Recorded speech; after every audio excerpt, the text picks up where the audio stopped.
Yo. So I got a story for you. Okay. So I went to get a haircut some time ago. Mm-hmm. Okay. And the barber at that time, because I switched barbers, RIP. Not that he's dead. I just, you know how it goes with barbers. You know what I mean? Yeah. And anyways, at the time I was seeing this barber and he was cutting my hair and he was telling me this story. He's like, hey, had an interesting weekend. I'm like, okay, give me the details. And he's telling me how his girlfriend was seeing an old friend of hers and that together they were driving up north, on North Ontario, because that's where she lived now. I'm like, okay. And so he said within 10, 15 minutes, you know, he's having a drink, he's sitting down, he realizes it's all women. Okay. Mm-hmm. But he's like, whatever, you know, enjoy your time. But he's sitting and the owner of the house, so the friend, starts a circle of chairs. Okay. And all the women, including and him, I guess, are sitting and it just turns into an Arbonne pitch. And if you know what Arbonne is, it's like a cosmetics Ponzi scheme. So this girl saying, oh, it's been so long. I haven't talked to you in so long. Come over for drinks this weekend. Throw in a party. Yeah. Bring your boyfriend. And then she's like, fucking right. I got 18 prospects. Let's get this pyramid going, baby. So my question is, like, have you ever been a part of that? Have you almost witnessed yourself fall into a pyramid scheme? Have I ever been a part of a Ponzi retreat?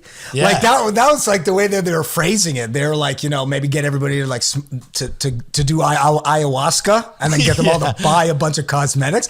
I've actually never fallen through that because I'm so cynical and I just am so misanthropic. I just don't just hate people and I just don't trust them for the most part anyway.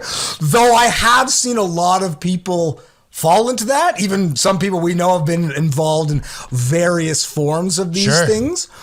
And man, it seems to be like without fail. I mean, like, fortunately enough, I don't have like any of those real social medias and stuff like that. And Facebook, I know, is like one of the like biggest ones for like, apparently everybody just always says, if you get a message from like an old high school friend, expect it to be a Ponzi scheme. Like there's it's just like, there's no way about it. They're like, hey, how you doing? Haven't talked to you since high school. And then you're like, well, pretty good. You know, I'm doing this and I'm getting married and blah, blah. And they're like, yeah, by the way, are you looking to make $50? And like, you want to like Google ads? Yeah, exactly. Yeah. You're like, okay, blocked and deleted. I mean, I get rid of that person because you know exactly what the hell, where this is going. It's no good, man. Listen, first of all, I'm sure people have had positive experiences, probably made some money. Who knows? You know, they do a really good job probably convincing people to get into their tribe or cult or whatever it is. Yeah. And who knows? Some of these products might not be so bad. Like, is an Arbonne lipstick good? Maybe. Who knows? But like, I was in college once and my buddy, a college buddy, meaning like, you know how you always had like one or two friends that you had the same classes with? I remember he just, he's sitting next to me and out of nowhere, he's just like, yo, I'm like, sup? He's like, you ever think about financial freedom? And I'm like, yeah. You're like, no, I've never thought about that at all, buddy. Yeah. He's like, listen, come with me tonight. We're meeting this guy. We got this group. It's at what's it called? One of the Firkins out here. Grab some wings. We'll talk. So I did it. I showed up. And then when I saw the address, and I'm like, this was a long time ago. It was like in a dungeon and everybody was wearing cloaks and there was a pentagram on the ground and then laid out across the pentagram were a bunch of candles. And they're like, hey guys, we're selling candles. It was similar like that. They had to take a little bit of my blood, right? And then like you see some like doctor in the back and just store it into like a suitcase. You know, sacrifice each new member of the group.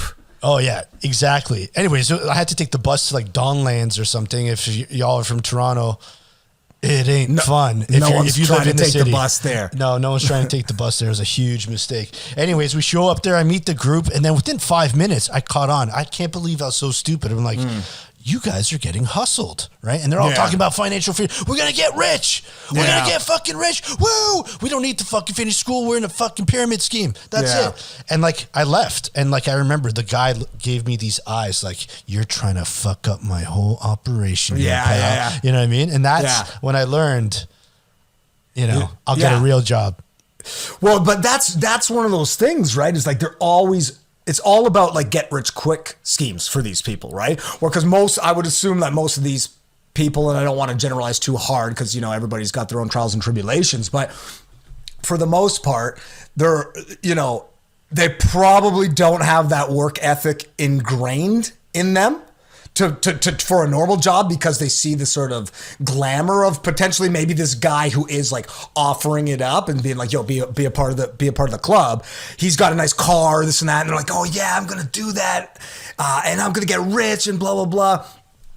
And you're like, dude, just get a fucking normal job like the rest of us. You know what I mean? Because the amount of work that you're doing, it's probably a ton of work. It's probably a ton of work. The amount of work that you're doing conning people, you could just get a regular job and make the same amount of money. Unless, and sorry to cut you off. Yeah, it's all right. Some people find their spark, and maybe their spark is being a con man. Yeah, yeah. And I'm not even talking shit. Like maybe I love this shit. And doing 5 to 7 in the Kingston Penitentiary for conning. He's just like, I'm going to sell all of these different types of kitchen knives, straws, knives, candles, cosmetics. They will just sell absolutely everything and anything they can get their hands on. It's pretty amazing. Oh, I didn't finish the story. Anyways, the barber left, and he's telling me, he's just like, and I'll be honest, man, I almost was convinced. Oh yeah, he was just like, I was going to be the first male Arbonne salesman in North Ontario. He's just like, I thought about it on the drive home, honey, what's wrong? What are you thinking about? Are you cheating on me? And he's just like, should I just give up this whole barber thing and start a new life? Yeah. And he's just like, so it's just like you said, like maybe this was meant for some people, you know what I mean? Well, maybe they pitched it also to be cool, right? Like they got Henry Winkler to be the poster boy, Arthur Ponzarelli to do a Ponzi scheme. You know what I mean? Make it look really cool and get people like into it and thinking it's not a Ponzi scheme. It's a Ponzi, like they're trying to say, because now don't they not call it a Ponzi scheme now anyway? It's called like multi-level marketing or something. They've changed the name. The PC police have gotten on top of it and been like, hey, Ponzi is derogatory against certain groups, so we call it multi-level marketing now. Yeah, it's very sophisticated. and it's nothing like the other things we were doing with these Ponzi schemes. It's changed. The game's changed. Yeah. It's not like taking money from one guy and then paying another guy back in order to take money from another guy and continue the cycle. It's multi-level marketing. Bro. You want financial freedom? Because if you want financial freedom, I'll tell you what you got to do. Well, you need multi-level marketing.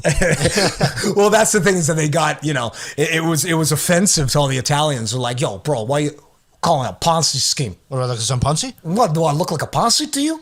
Do I look like Fredo? Yeah. You know what I mean? They had to rephrase the whole thing to get people on board, because there was probably there's so much Twitter backlash after a while of being like, Ponzi, man. Ooh, that Ponzi. That's the P word. Yeah. I also feel bad for, the oblivious parents that maybe named their son Ponzi. They're like, it's such a beautiful name. Fucking rotted. He definitely uses his middle name if he has one. And when someone in high school finds out his real name, college is ruined. That's the type of shit where like he's gonna try to become like a senator or something, and then they're gonna dig deep into his personal file, and then they're gonna find out his last name is actually Ponzarelli, and they're gonna be like, yo, Ponzi, he was a part of a Ponzi scheme, and then they'll blow it all out of proportion, and he's like, well, my life's done. That's it for me, man. I think I'm gonna start a career in multi-level marketing.